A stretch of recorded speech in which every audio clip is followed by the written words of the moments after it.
Benvenuti su Celebrita dalla Turchia. Se amate gli sguardi schietti e approfonditi sui momenti delle star che fanno vibrare la coscienza collettiva, mettete un like, iscrivetevi e pensate a sostenere il canale con il tasto abbonati. Il vostro supporto ci permette di portare alla luce storie come questa. La premiere di ieri sera per The Eighth Family è stata orchestrata con tutta la pompa prevista. Un tappeto rosso che sembrava non finire mai, luci studiate al millimetro e un mosaico di volti noti del cinema. Era la classica serata che avrebbe potuto rimanere confinata ai commenti su abiti, pose e anticipazioni sul film. Invece, come spesso accade ormai nel teatro aperto della celebrità, un gesto quasi impercettibile ha generato un'onda capace di ribaltare l'attenzione dall'opera allo spettacolo intorno all'opera. Veterani e nuove leve si sono ritrovati fianco a fianco. Il contrasto tra statura, ambizione e immagine pubblica ha disegnato la mappa sentimentale di un'industria che vive di gerarchie mobilissime. Ma mentre scorrevano foto e clip in quantità, si capiva che a resistere, oltre i riflettori e oltre il film, sarebbe stata un'altra trama, quella scritta dal modo in cui Can Yaman e Demet Özdemir hanno occupato lo spazio davanti alle macchine fotografiche. Fin dall'inizio la cerimonia ha offerto dettagli destinati a essere scandagliati. C'era chi prestava gravitas con una semplice presenza, chi garantiva sicurezza con un sorriso che non tremava mai, chi entrava in scena come se le luci fossero un habitat naturale. E poi c'erano loro, Can e Demet, una coppia che il pubblico conosce bene, capaci di accendere una tensione sottile senza dire una parola. In un frammento di pochi secondi, quando i fotografi hanno iniziato a chiamarli per un'inquadratura insieme, Demet ha fatto un passo che, a occhio nudo, poteva sembrare soltanto un assestamento. Can ha inclinato appena il busto per cercare la luce migliore. 2 micromovimenti. Roba da nulla. Ma è bastata la moltiplicazione di screenshot e brevi video per far vivere a quel momento una seconda vita, molto più rumorosa della prima. È in questo cortocircuito che si è aperta la danza perenne fra gesto e interpretazione. Una cornice troppo stretta, un giro di tacchi troppo preciso, una spalla che taglia l'inquadratura, ogni fotogramma si è trasformato in pretesto narrativo. Quello che agli occhi di qualcuno appariva come semplice logistica, altri l'hanno letto come strategia consapevole. È così che, dalle conversazioni sussurrate ai messaggi diretti, la discussione ha invaso la notte, diventando l'unico argomento che contava davvero. In quella atmosfera satura, è arrivata la frase che ha acceso un faro ancora più intenso. Demet Özdemir, con una sobrietà che sapeva di colpo preciso, ha postato un pensiero breve, duro come un sasso lanciato in acqua ferma. Non ha nominato nessuno, non ha urlato, non ha cercato la rissa aperta. Ha scritto soltanto che davanti alle telecamere ciò che conta è il rispetto degli spazi, che la luce non si conquista spingendo ma ascoltando il ritmo dell'altro. Bastava. La rete ha reagito come sempre fa quando annusa la verità messa a nudo. Una parte ha applaudito la franchezza, riconoscendo in quelle parole il coraggio di chiamare un gioco per quello che è. Un'altra parte, invece, ha letto in quel messaggio una miccia che trasformava una piccola stonatura in polveriera. Da quel momento il meccanismo della piattaforma ha preso il comando. Le clip con Can e Demet sono state rilanciate, spezzettate, rallentate. I profili specializzati nell'analisi a frame dei gesti dei VIP hanno messo in scena il rito ormai noto, linee tracciate sulla spalla, riquadri sull'inclinazione del volto, cronometri a misurare il tempo tra un passo e l'altro. Ogni lente di ingrandimento ha aggiunto una didascalia, ogni didascalia una sfumatura nuova, spesso lontana dalle intenzioni dei protagonisti. In poche ore la conversazione si è divisa in 2 fiumi paralleli. Da una parte, chi giurava che il posizionamento fosse calcolato, che quell'avanzamento fosse la prova di una dinamica che si ripete. Dall'altra, chi sosteneva l'assoluta casualità del momento, un inciampo tradotto in racconto morale. E tuttavia entrambe le correnti servivano lo stesso appetito, la necessità di un confine netto in un mondo nato per essere ambiguo. Per comprendere la portata di questa eco, bisognava rimettere la serata al proprio posto.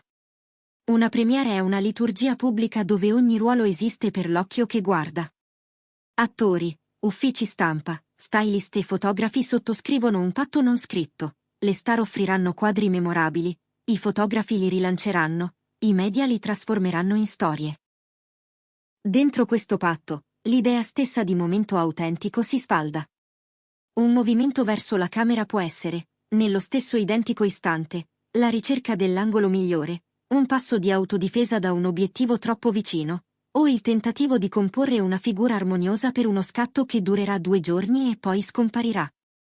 È in questa molteplicità che l'interpretazione prospera, soprattutto quando chi ha visibilità fornisce la cornice in cui leggere. A esacerbare il dibattito non è stata solo la prima frase. A distanza di qualche ora, Khan Yaman, fino a quel momento silenzioso, ha condiviso un'osservazione che ha fatto sobbalzare chi stava seguendo la vicenda. Senza attaccare direttamente, ha fatto capire che ciò che si è visto sul tappeto rosso non esaurisce la storia. Dietro le quinte, ha scritto, la coreografia è ancora più evidente, e a volte gli spostamenti non sono dettati dai fotografi, ma dalle abitudini che ciascuno porta con sé quando la stanza è piena. Allusivo, misurato, ma inequivocabile, c'era dell'altro, e non tutto era finito negli scatti. Quella frase ha agito come benzina su un fuoco già acceso. Per alcuni si trattava di una prova di onestà, un invito a guardare dietro la tenda. Per altri era pura benzina per alimentare il gossip e mettere a rischio un equilibrio professionale che, in queste serate, dovrebbe rimanere sacro. La rete, prevedibilmente, si è spaccata di nuovo.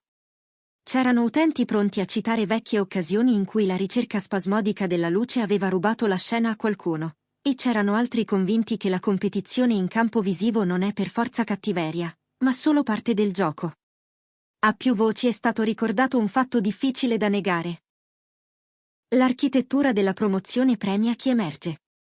Premi, cicli stampa, algoritmi e tappeti rossi producono un incentivo costante a farsi notare. Ciò che qualcuno percepisce come frizione tra persone, spesso è soltanto l'eco di un sistema che misura il valore sulla base di quanto resti impressi in una timeline. È un modo di vivere la scena che Khan e Dimet conoscono, come sanno anche quanto costa ogni volta trovare il punto di equilibrio tra discrezione ed esposizione. Poi è arrivata un'ulteriore voce, importante non per la sua estraneità ai fatti, ma per la vicinanza emotiva. Durante un'intervista informale a margine della sala, Dimet ha buttato lì una frase semplice, quasi disarmante, destinata a pesare. Ha detto che quel che si è visto è in linea con un'immagine pubblica che non nasce oggi, e che la coerenza, nel bene e nel male, è il vero marchio di fabbrica di chi abita da anni il centro del quadro. In un colpo solo, ha normalizzato il gesto dentro una storia più lunga e, allo stesso tempo, ha riacceso l'interesse sulla causa originale, perché ha trasformato il movimento di ieri in indizio biografico di qualcosa che c'era già. Intanto, sullo sfondo della bufera, la serata continuava con momenti che non avrebbero mai fatto titolo, ma avrebbero meritato più spazio. Attori affermati si scambiavano consigli con chi affrontava per la prima volta un tappeto rosso così affollato.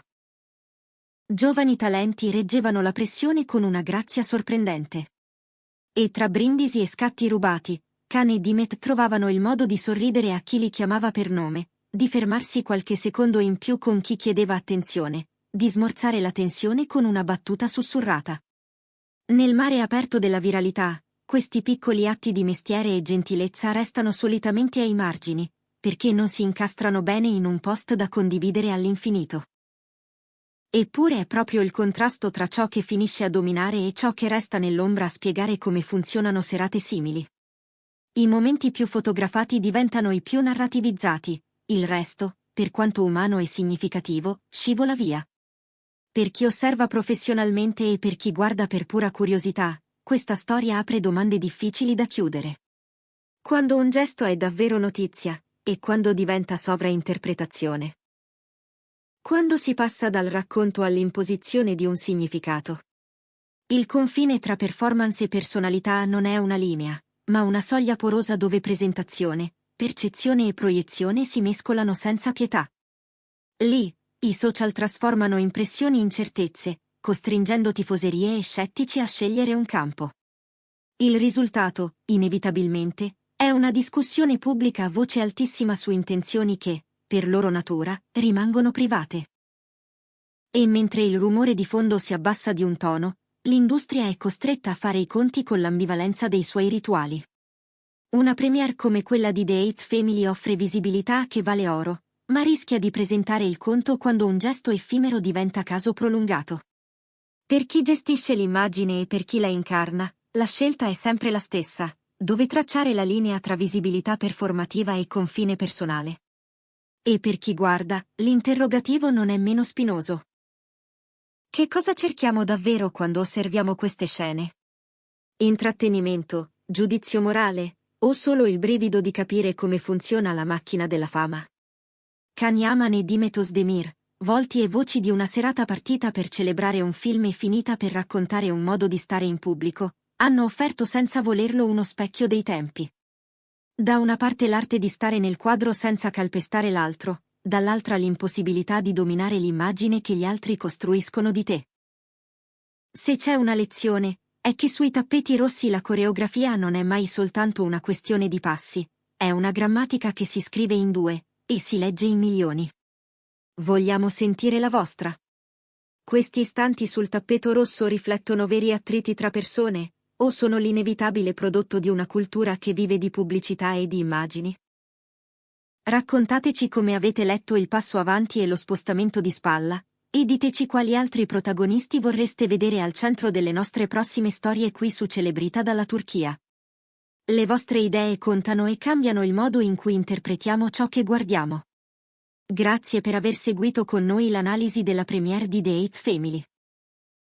Se vi è sembrato utile andare oltre lo scatto singolo per intuire ciò che brulicava ai margini, lasciate un like, condividete e iscrivetevi a Celebrita dalla Turchia. Valutate di sostenerci con il tasto abbonati, così potremo continuare a offrirvi coperture approfondite. Scriveteci nei commenti chi, secondo voi, ha agito con intenzione, e chi è stato soltanto oggetto dello sguardo altrui. Alla prossima, e non smettete di chiedervi quale storia si nasconda dietro l'immagine.